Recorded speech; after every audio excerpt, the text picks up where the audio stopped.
सोचिए, एक स्टेडियम जहां 14,000 लोग सिर्फ एक चीज के लिए आए हैं, मैथ्स पढ़ने। ना कोई सिंगर, ना कोई हीरो, और स्टेज पर खड़ा है एक टीचर, बाइजू रविंद्रन।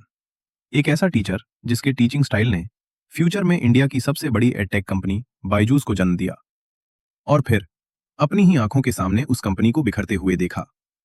आज की वीडियो में हम जानेंगे बाइजूस की पूरी कहानी, राइज से लेकर फॉल तक। बचपन और शुरुआती साल। बाइजू रविंद्रन का जन्म 1980 में केरल में हुआ था। माता पिता सरकारी स्कूल के टीचर। पैसा लिमिटेड था, लेकिन एजुकेशन का सम्मान अनलिमिटेड। बचपन से दो चीजें पसंद थीं, स्पोर्ट्स और मैथमेटिक्स। 80 से 90 का टिपिकल मिडिल क्लास घर, जहां करियर के सिर्फ दो ऑप्शन थे, डॉक्टर या इंजीनियर। बाइजू ने चुना इंजीनियरिंग। जॉब से टीचिंग तक। 2000 में ग्रेजुएशन के बाद 2001 में एक शिपिंग कंपनी में जॉब ज्वाइन की। लाइफ स्टेबल थी, लेकिन पैशन कहीं और था। कैट का टर्निंग पॉइंट 2003 में। कुछ दोस्तों ने बाइजू से कहा, आईआईएम के लिए कैट क्रैक करना है, हेल्प चाहिए। बाइजू ने दोस्तों को पढ़ाया, खुद भी कैट दे दिया। रिजल्ट 4 दोस्तों का सिलेक्शन और बाइजू का 100% आई। फिर भी बाइजू ने आईआईएम ज्वाइन नहीं किया। 2005 में दोबारा कैट दिया, फिर से 100% आई। अब पूरे इंडिया में नाम गूंजने लगा, CAT topper Byju Raveendran. Students उनसे पढ़ना चाहते थे, और यही बाइजू को एहसास हुआ, मुझे पढ़ाना पसंद है। क्लास से ऑडिटोरियम तक। 2006 में शुरू हुई Byju's CAT classes. Model simple था, पहली क्लास फ्री, बाकी पे।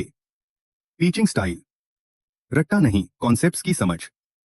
रिजल्ट 10 में से 9 स्टूडेंट्स पेड क्लास ज्वाइन करते थे। डिमांड इतनी बढ़ी कि क्लासेस शिफ्ट हो गई ऑडिटोरियम में। एक साथ 1200 स्टूडेंट्स। टेक्नोलॉजी की एंट्री 2009 तक। 9 शहर, हर हफ्ते ट्रैवल, नॉन स्टॉप काम। इसी दौरान मिले टैलेंटेड स्टूडेंट्स और होने वाली पत्नी दिव्या गोकुलनाथ। बाइजू हर जगह फिजिकली नहीं जा सकते थे। Solution technology. 2009 में वीसैट सैटेलाइट टेक्नोलॉजी। 45 शहरों में लेक्चर ब्रॉडकास्ट। यहीं से पड़ा एक बड़ी एडटेक कंपनी का फाउंडेशन। बाइजूस ऐप और rise 2011। Think and learn private limited. School tuition segment में एंट्री। बाइजू समझ गए, अगर करोड़ों स्टूडेंट्स तक पहुंचना है तो चाहिए मोबाइल ऐप। 2013 मणिपाल ग्रुप से 50 करोड़ रुपए की funding. 2015 Byju's learning app launch. Response जबरदस्त। फंडिंग की बारिश। 2015 सेको किया $25 मिलियन। 2016 Zuckerberg initiative $50 million. और यहीं से फोकस बदलने लगा, एजुकेशन से ज्यादा सेल्स पर। सेल्स मशीन और गिरावट। बाइजूस ने बनाई बड़ी sales army. Strategy, TV ads, app download, home counselling, sales trick, बच्चे से मुश्किल सवाल, कॉन्फिडेंस तोड़ना। फिर बाइजू का वीडियो, पेरेंट्स को गिल्ट, अभी नहीं लिया तो फ्यूचर खराब। नतीजा, सेल्स शायद ही कभी फेल होती। 2018 इंडिया का पहला edtech unicorn. 2020 4 crore users, valuation लगभग $8 अरब। पतन।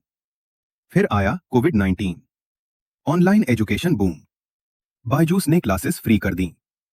ऐप यूजेज 60% बढ़ा। इन्वेस्टर्स में फोमो। 2019 $429 मिलियन। 2020 $2 अरब 200 मिलियन। 2021 $4 अरब 100 मिलियन। महंगे acquisitions. White hat 4 $300 crore. Aakash $1 अरब। कुल लोन $1.2 अरब। 2022 पीक वैल्यूएशन $22 अरब। लेकिन अंदर से सब टूट रहा था। कोविड खत्म हुआ, स्टूडेंट्स वापस ऑफलाइन। दिक्कतें, सेल्स प्रेशर, 14 घंटे शिफ्ट, गलत सेलिंग, रिफंड प्रॉब्लम। सच्चाई, हर सेल पर कंपनी लॉस में थी। 2021 report, revenue 2428 crore, loss 4564 crore, रोज का लॉस 12.5 करोड़। 80% रेवेन्यू सिर्फ टैबलेट से। इन्वेस्टर्स का भरोसा गया, कैश खत्म, सैलरी लेट, लोन डिफॉल्ट। 2023 से 24 ले ऑफ, 58,000 से 25,000 ईडी नोटिस, फेमा केस, दिवालियापन। वैल्यूएशन $22 22 करोड़ 50 लाख। 99% क्रैश। बाइजूस का पतन एक साफ सबक देता है, जब ग्रोथ जुनून बन जाए, जब एजुकेशन सिर्फ प्रोडक्ट रह जाए तो गिरावट तय है। क्योंकि एजुकेशन बिजनेस में ट्रस्ट ही सबसे बड़ा एसेट होता है, और जब ट्रस्ट जाता है तो एम्पायर भी गिर जाता है। अगर आपको ये कहानी इंसाइटफुल लगी हो तो लाइक, शेयर और सब्सक्राइब जरूर करें। और अगले वीडियो में हम एक और इंडियन बिजनेस की रियल स्टोरी लेकर आएंगे।